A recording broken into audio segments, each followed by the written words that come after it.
थेट जाऊया, आशिष शेलार बोलतायत.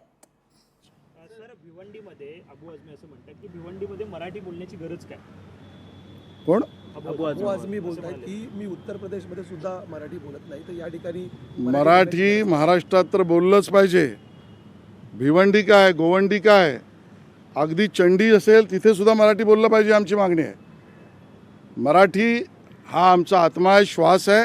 अबू आझमी यांच्या वक्तव्यावर राऊतांची पोपटपंची आणि मनसेवाल्यांची कुठली भाषा याच्यावरची भूमिका त्यांनी स्पष्ट करावी. आमचा आग्रह आहे, मराठी भिवंडीत बोललंच पाहिजे. शिवसेनेचे 2 दसरा मेळावे होत आहेत आणि दोन्ही दसरा मेळाव्यांकडे लक्ष आहे. मतलब आपलेच प्रवक्ते केशव उपाध्याय यांनी म्हटलं होतं की हा दसरा मेळावा साधेपणात करता आला असता आणि गरजूंना मदत देखील देता आली असती. मात्र त्याकडे पूर्णतः दोन्ही शिवसेनेयांनी दुर्लक्ष केलं. मग केशव उपाध्यायांनी जी भूमिका मांडली आहे ती अतिशय योग्य आहे आणि सामान्य महाराष्ट्रातल्या तमाम नागरिकांना जे काही आपल्या शेतकऱ्यांचं नुकसान झालं आहे त्याबद्दल सहानुभूती, संवेदना आणि काही सेवा कार्य करण्याची भूमिका आहे.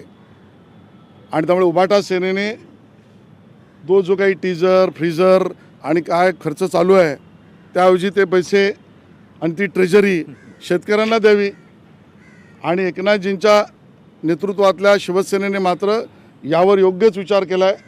बडेजावपणा नाही आणि शेतकऱ्यांना समोर ठेवून त्यांना मदतीची भूमिका त्यांनी घेतलेली आहे. तर या विचारांचं शेतकऱ्यांना- सोनं लुटण्यासाठी दसरा मेळावा असतो. दोन्ही दसरा मेळावे उद्या आहेत. कुठल्या दसरा मेळाव्याला तुम्ही शुभेच्छा द्याल? तुम्हाला कुठलं वाटतं विचारांचं सोनं कुठे लुटलं जाईल? बघा, शुभेच्छा सगळ्यांना आहेत. शुभेच्छा दसऱ्याच्या आमच्या सगळ्यांना आहेत. ते आमचे विरोधक जे काही उभाटा सेना असलं तरी त्यांनाही दसऱ्याच्या शुभेच्छा आहे. फक्त तुमच्याकडे विचारच राहिले नाही उभाटा सेनेला, आमचं म्हणणं आहे. ना तुमच्याकडे आचार आहे, ना तुमच्याकडे विचार आहे, आणि त्यांचा चुकीचा प्रचार आहे. आणि तुम्ही काँग्रेससमोर लाचार आहात आणि त्यामुळे तुमच्याकडे विचारच नाहीत. जो काही बाळासाहेबांचा विचार आहे तो एकनाथ शिंदेजींच्या नेतृत्वातल्या शिवसेनेकडे आहे. गेल्या शेतकऱ्यांसाठी सांगलीतलं राजकीय वातावरण गढूळ असताना पाहायला मिळतंय. जयंत पाटील आणि पडळकर यांच्यातला वाद हा प्रामुख्याने पाहायला मिळतोय आणि पडळकर यांनी पुन्हा एकदा जयंत पाटील यांच्यावरती टीकास्त्र नो कॉमेंट. सर, मराठवाड्यातल्या शेतकऱ्यांसाठी काल मुख्यमंत्र्यांनी एक बैठक घेतली होती ऊस गाळप संदर्भात. 5 रुपये प्रति टन हे साखर कारखानदारांना द्यायची आवश्यकता होती. मात्र आता काही कारखानदार नाक मुरडताना पाहायला मिळत आहेत.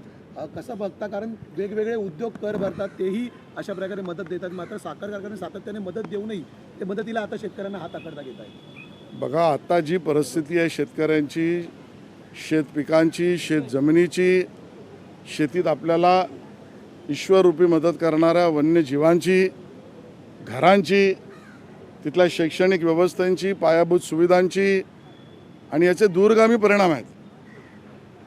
ते दुर्दैवाने आपल्या शेतकऱ्याला आणि महाराष्ट्रातल्या सामान्य माणसाला गंभीर इजा पोचवणारे आहेत. यावेळेला सगळ्यांनीच संवेदनशीलतेने आखूड हात न करता सढळ हस्ते मदत केली पाहिजे आणि ते साखर कारखानदारही करतील, त्यांनी केलीच पाहिजे अशी आमची भूमिका आहे. सर, गेल्या काही दिवसांपासून हां, डॉक्टर हेडगेवार यांना भारतरत्न पुरस्कार मिळावा यासाठी तुमच्या पक्षातले अल्पसंख्य मोर्चाचे अध्यक्ष आहेत, त्यांनी पत्र लिहिलं आहे राष्ट्रपती यांना. नाही, याच्यावर मी कॉमेंट करणार नाही.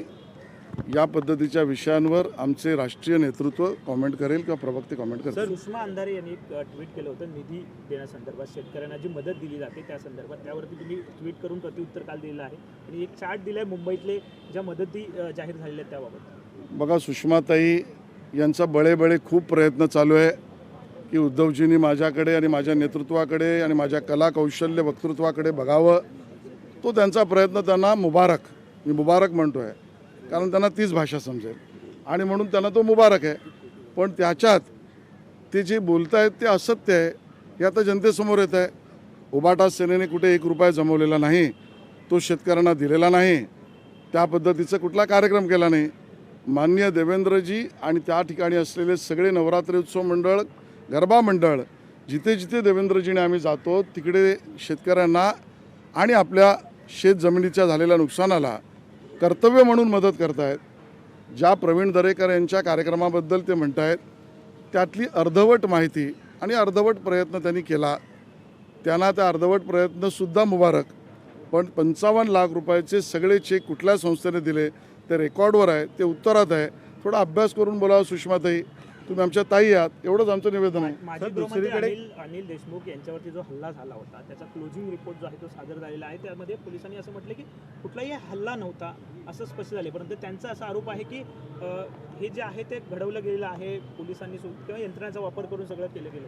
नाही, मला याची पूर्ण माहिती नाही, माहिती घेऊनच बोलताय. सर, गेल्या काही दिवसांपासून आमदारांना निधी मिळत नाही अशा पद्धतीच्या तक्रारी येत आहेत. कुठेतरी लाडक्या बहिणीचा ताण आहे, दुसरीकडे मला असं वाटतं की संपूर्ण योजना लाडक्या बहिणीसहित सर्व योजनांमध्ये सरकार कायदेशीर, अर्थसंकल्पीय आणि भरपूर सेवक, सेवा आणि विकास या तिन्ही कामाला काम करते. अशी कुठलीही तक्रार असण्याचं कारण नाही. जे सुषमा अंधारे खोटं बोलतायत, त्यांनी अभ्यास करून बोलावं अशी टीका आशिष शेलार यांनी केलेली आहे.